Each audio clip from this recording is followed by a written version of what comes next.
حجوا إليه، كما حج رسول الله صلى الله عليه وسلم وجميع الأنبياء من قبله، فوجدوا السلام مع النفس والناس والكائنات.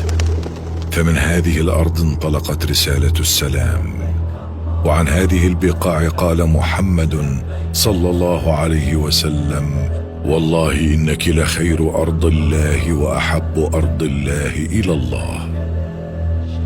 يفد إليها من وصفهم ربهم بأنهم وفده، وقد تجردوا من ألوان الفرقة لبياض الاجتماع، ليحققوا بذلك مقصد الحج الأسمى.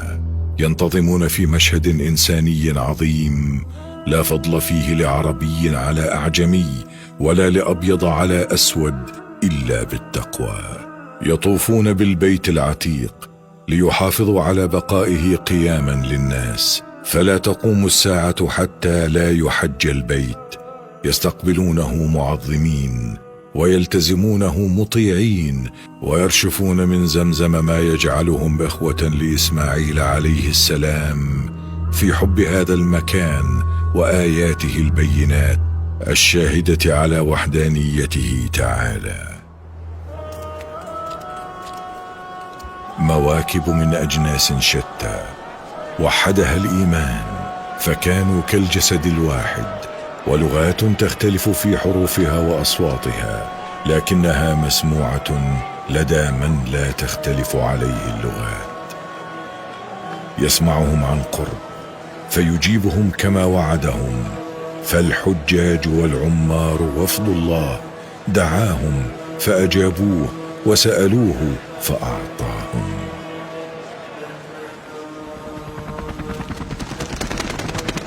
أفواج عظيمة تباعدت في الأسفار، جمعها التوحيد وألف بينها الإسلام.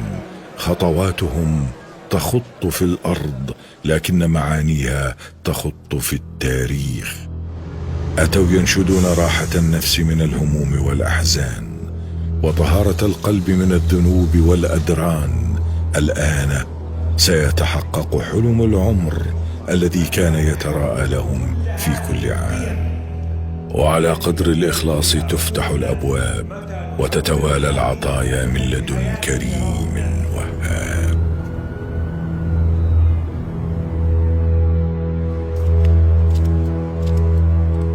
وحين يسفر الصبح بإشراقته الروحية في عرفات، ذلك المكان المهيب الذي أخذ الله فيه العهد على البشرية كلها، ثم أشهدهم على أنفسهم: ألست بربكم؟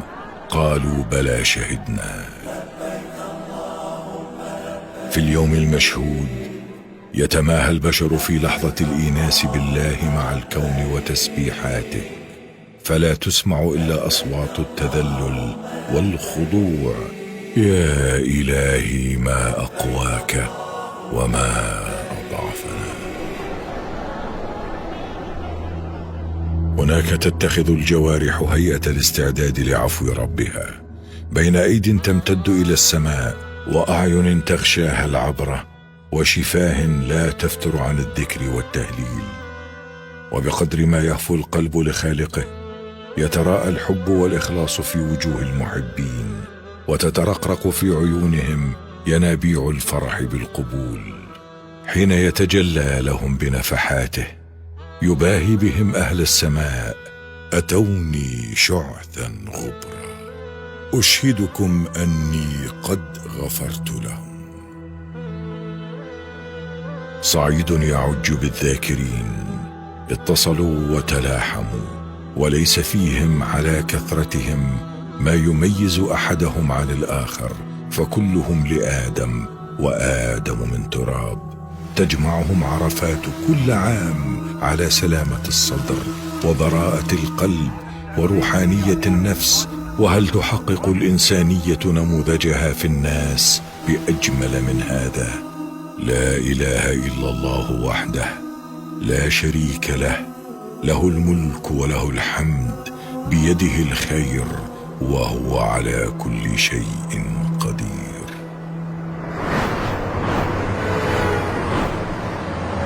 تتحرك قافلة المشاعر على وتيرة القلوب وهي تدعو: اللهم لك صلاتي ومحياي ومماتي وإليك مآبي. هذه الأرض لها إحساس بلهفة محبيها وأشواقهم، وهي تبصر صلاتهم وتسمع همس شفاههم الذاكرة، وأنا الاستعداد الذي يتبعه الغفران، والرجاء الذي يذهب بالأحزان، والتوبة التي يتصاغر عندها حظ الشيطان، استعدادا لزمن يوسم فيه وجه الشيطان بالذلة والانكسار، وقد رأى كثرة ما أعتق الله من النار. وفي هدأة الليل حين يتصل القائمون عند الأسحار بربهم، تتراءى أمامهم صفحة لبشرى زمن جديد. اليوم أكملت لكم دينكم وأتممت عليكم نعمتي ورضيت لكم الإسلام دينا.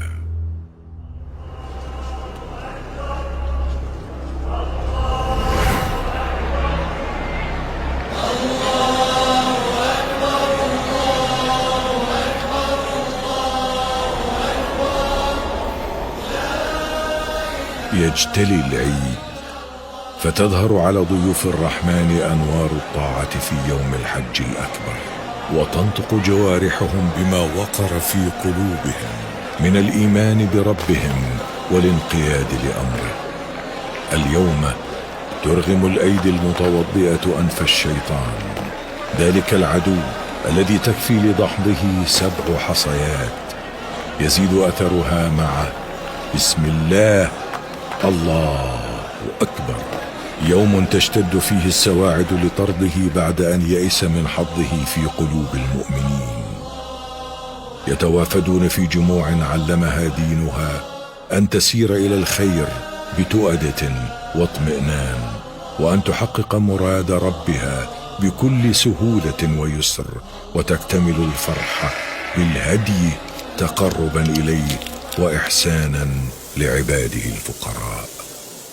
لن ينال الله لحومها ولا دماؤها، ولكن يناله التقوى منكم. وتتضاعف الفرحة، فتظهر على الوجوه النضرة ابتسامات الرضا وتباشير القبول، يلبسون ثيابا أخرى، فيكونون هم أنفسهم ثوبا جديدا على الحياة، ويتلاشى التعب بتدفق الرحمات، وتطوى المشقة بلذة الطاعات، حتى إذا فاضوا إلى البيت العتيق أناخوا ببابه مطاياهم ليطوفوا عكس عقارب الساعة، وكأنهم بذلك يعودون إلى لحظة نداء إبراهيم عليه السلام، ويسعون بين الصفا والمروة كي تسعى خلفهم تلك الأمنيات التي قدموا من أجلها. فإذا ارتووا من فيض أنواره ونفحاته شدوا الرحال إلى منطلق جديد، ينشدون الراحة بعد الارتياح ورحلة الهدى مع إشراقة الصباح.